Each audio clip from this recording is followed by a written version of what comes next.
number 57 on the charts, but number 1 in your hearts, in all of our hearts. He is the one and only Tom Thayer, brought to you by Humana, committed to putting health first, making it easier for people to get the care and support they need when they need it most. To learn more, visit localhumana.com. You know where you were 40 years ago tonight, right? 40 years ago tonight.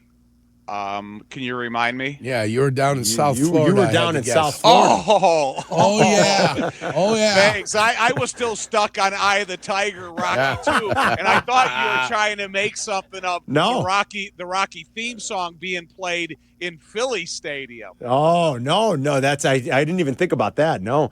Tonight's the anniversary of the Monday night game, the only loss for you guys in 85. Yeah. But in an odd way, you feel like it's still. I know you guys have talked about it. Like it did force a little bit of like a reset, right? I mean, and the rest is history after that one and only loss 40 years ago tonight. It did. We were jacking around too much because it was a Monday night and we had been in cold weather up here and it was, 75, 80 degrees down there. A bunch of us got to the stadium early. We were running 50-yard pass routes with McMahon and Marjoram. Getting a sweat on before the game, and then I think that heat came back to haunt us a little bit. Did you watch the documentary that HBO aired last week for the 40th anniversary of the Super Bowl Shuffle by any chance? I did. What'd you think? Did you like it? Well, I did like it. I was interested just because you know everybody. But, the worst play in the history of my football life was the second snap of the Super Bowl. Because I was the reason that Walter fumbled. And every time I see that play, and it's the only play they played on the offensive side of it, every time I look at it, it just comes back to haunt me. So what happened on that play? Take us through it. Why it was your fault. I had a combination block with Keith Van Horn. So we were going to Garen Veras, the defensive tackle, up to Stevie Nelson, the inside linebacker. And so I have to come off with Keith, and then we double team the defensive tackle. Then you read that linebacker. I was kind of thinking by the pre-snap look that Stevie Nelson, 57, was coming. So I left Keith Van Horn too early. Garen Veras split us. He hit Walter before he controlled the ball, and then Walter fumbled. And I remember coming off the field and only to be met by Dick Stanfeld, our offensive line coach, and kind of, he asking me what happened. And as I was calling him, I go, oh, my God, I'm from Chicago, and I'm going to be responsible for the Bears losing this game. Oh, man. And it's a memory that I've never gotten over, and it's the worst play. And so, yeah, I did like watching the shuffle. I learned a lot about it, but that one play still haunts me. It's amazing that through all the success you guys had that year, it still kind of haunts you a little bit. What last thing on this, then we'll move on. But just what were you thinking in the moment 40 years ago? Like after the loss, and these guys going the next day to shoot this video. I mean, what was going through your mind about is this really the best idea, you guys? Take us through that. Well, so when we used to fly back in the then, we flew a much smaller plane, and there was only one aisle up and down the middle of the plane. There's 3 seats to the right and 3 seats to the left. And Willie was going to every single guy and asking them to show up at the Park West the next morning to film a music video. And I go, you want us to dance on camera? And he's going, yeah, we're going to have some fun with it. I said, have you ran this by Ditka yet? And he goes, no, not yet. And I'm going, there's no way I'm showing up at the Park West at, 10 o'clock in the morning to shoot a music video and then, dancing. I go, no way. Not a chance. Amazing. And it happened. Somehow it all happened. It all came together. It's a beautiful thing. All right, back to what's happening right now. And you talked about meeting Dick Stanfeld on the sideline there. Let's talk about the current offensive line coach and Dan Rochar and just what this offense has done and what they have figured out since the bye. They're second in the NFL in rush yards per game on the season behind only Buffalo. Since the bye, over their last 8 games, they are number 1, and they are at 180 rushing yards per game, Tom. How has this become so successful? I think it's the perfect storm. I think Ben is a brilliant play designer and play caller, first of all. For example, the offensive line is they're playing a really well-coached brand of football. They're doing things super efficiently.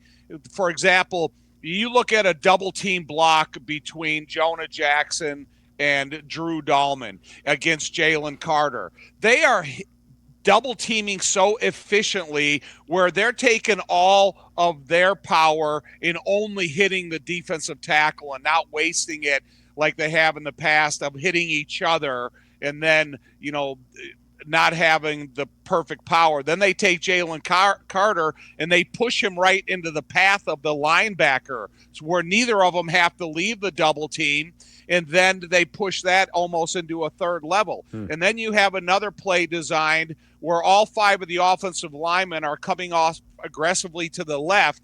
They have DJ Moore in the backfield. Yeah. He comes in the opposite direction in the formation. He doesn't have to block Jalen Phillips. He just has to distract his sight line long enough to allow DeAndre Swift to get up. And next thing you know, he's at the third level.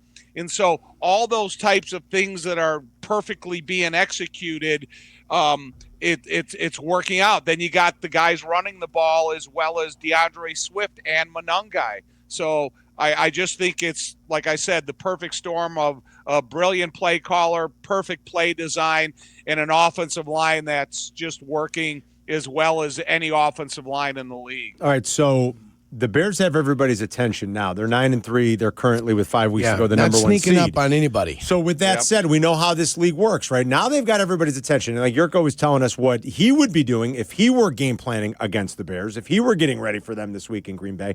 What is the counter at some point going to be from a defense as they look at this tape? And again, they've got everyone's attention now. Teams are like, they're running it down people's throats. This is how we're going to counter it. Like, what would you expect that to be from a defense, and maybe even as early as the Green Bay game this weekend?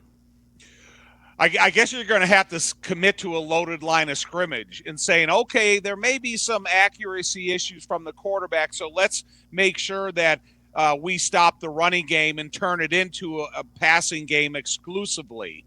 And, so I guess that's one of the challenges that you would want to do, and to see if, you can limit or basically stop the running game and make them one-dimensional. And, one thing about the Bears is I think it was like 11-15-11 or 11-11-15, the first 3 drives they had on offense.